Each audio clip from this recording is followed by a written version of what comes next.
S26 Ultra might be Samsung's smartest upgrade in years, or the most unnecessary one you could make. And the difference depends entirely on the phone sitting in your pocket right now. This isn't a hype video.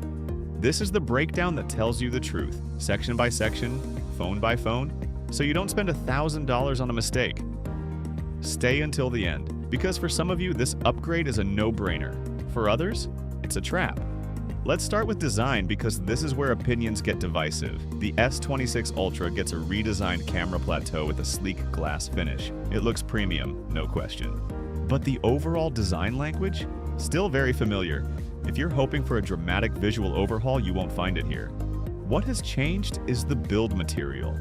Samsung hyped titanium for 2 years straight, made it a headline feature, sold you on its durability and premium feel, and now it's gone. Replaced with aluminium. That's not evolution, that's a reversal. To be fair, this is Armor Aluminium, the same grade used on the Z Fold 7 and the Tri-Fold, now 10% stronger than any previous version. But the prestige of titanium? You're not getting that back.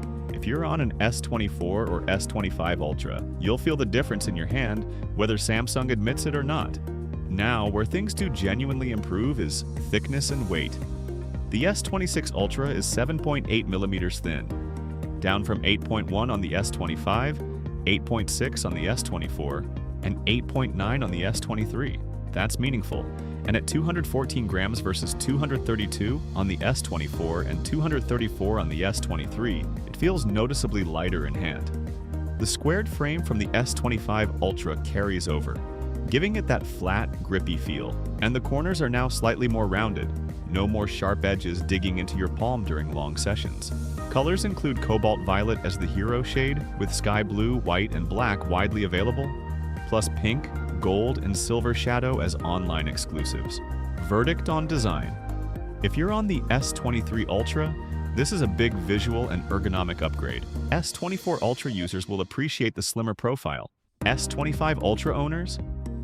Save your money. It's nearly identical in hand.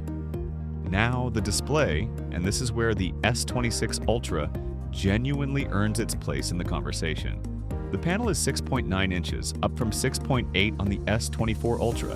Anti-reflective coating is present across the board, and peak brightness hits 2,600 nits, a massive leap from the 1,750 nits on the S23 Ultra. But none of that is the headline.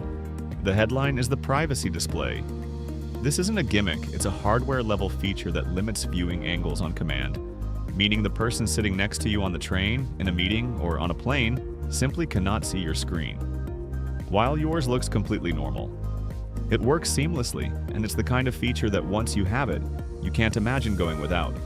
Verdict on display: S23 Ultra users get the biggest jump, brighter, larger, better coating, and the new privacy feature. S24 Ultra users gain the privacy display and the slightly larger panel. S25 Ultra users, the privacy display alone might be worth it for some, but that's a personal call. Under the hood, the S26 Ultra runs the new Snapdragon 8 Elite Gen 2 or the Galaxy variant, depending on your region, paired with 12 GB of RAM standard or 16 GB on the 1 TB model. The numbers are significant. Versus the S25 Ultra, 39% faster, NPU, 90% faster CPU, 24% better GPU, and 21% more efficient heat dissipation through an expanded vapor chamber. Versus the S24 Ultra, CPU performance jumps 68%, GPU nearly doubles at around 100% faster. Versus the S23 Ultra, you're looking at over 120% better CPU performance and over 200% better GPU performance. In real-world terms, that means faster AI processing, smoother multitasking, and significantly better gaming performance, especially if you play demanding titles. Verdict on performance: not a compelling reason to upgrade from an S25 or even S24 Ultra for everyday users. But if you're on an S23 Ultra and you game, edit video, or use heavy AI features, this upgrade alone justifies the switch. Cameras, the part everyone cares about. The main camera now sports an f1.4 aperture, up from f1.7 on the S25 Ultra. That's not a small jump.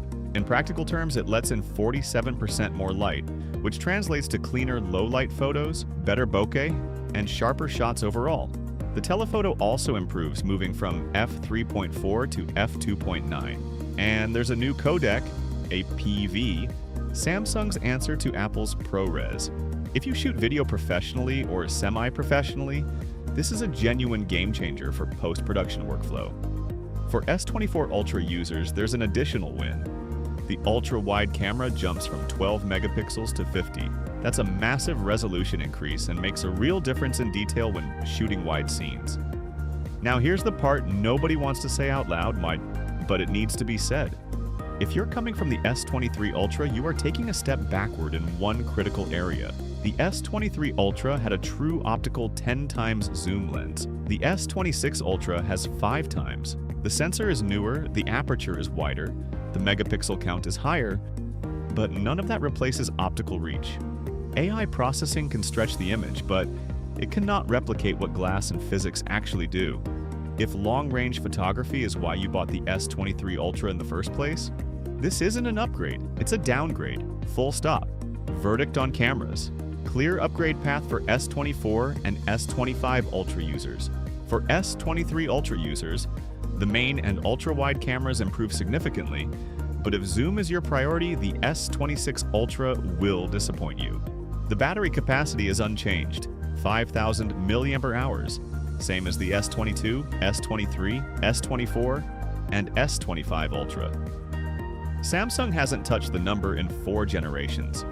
What has changed is efficiency and charging speed. The new chip is more power efficient than all previous generations, so real-world battery life should improve even with the same cell size. How much? We'll need proper drain tests to confirm. Charging, however, is a clear and welcome upgrade. The S26 Ultra supports 60 watts wired charging, up from 45 watts on every previous Ultra. That means 0 to 75% in roughly 30 minutes, compared to 0 to 65% in the same time on the S25, S24, and S23 Ultra. Wireless charging also improves to 25 watts, up from 15 watts on all prior models. Verdict on battery. Not a reason to upgrade on its own, but the faster charging is a genuine quality of life improvement that you'll notice every single day. Samsung has gone all in on AI with the S26 lineup, and 3 features genuinely stand out. First, true Agentic AI. Tell it to book an Uber, and it doesn't just pull up the app. It opens it, sets the destination, and confirms the booking on its own. Powered by Gemini, available at launch in the US and South Korea. This is the closest a phone has come to having an actual assistant, not just a voice command tool. Second, real-time audio AI. Background noise removal that works directly inside Netflix and YouTube while you're watching. Not a recording feature. Live. That's a quiet but genuinely useful upgrade. Third, call screen. Now answers calls autonomously using AI. If you're in a meeting, driving, or just done dealing with unknown numbers, your phone handles it. One important caveat. Samsung has a history of rolling exclusive features to older devices via software updates. Before you upgrade purely for AI, wait and see which of these actually stay S26 exclusive long-term. Also worth noting, the S Pen still has no Bluetooth. Hasn't since the S25 Ultra. If you want to trigger your camera remotely with the stylus, the S24 Ultra was the last phone that could do it. So here's the final call, straight and simple. If you've got an S23 Ultra, upgrade without hesitation. Thinner body, dramatically better display, far more processing power, improved main and ultra-wide cameras, faster charging, and a full AI feature suite. Every single category improves. This is the upgrade cycle you've been waiting for. If you've got an S24 Ultra, upgrade if the design and privacy display genuinely matter to your daily use. The performance and camera gains are real. But if your S24 Ultra is serving you well, you won't feel left behind. And for those of you who are on the S25 Ultra, the privacy display is one of the most innovative features seen on a smartphone in years. If you'd use it daily, you travel, you work in open spaces, you value that level of privacy, it could justify the switch. If not, stay put. The rest of the upgrades don't demand your wallet. That's the honest answer. No hype, just the facts. If this helped, hit subscribe. In-depth camera comparisons and real-world battery tests are dropping very soon.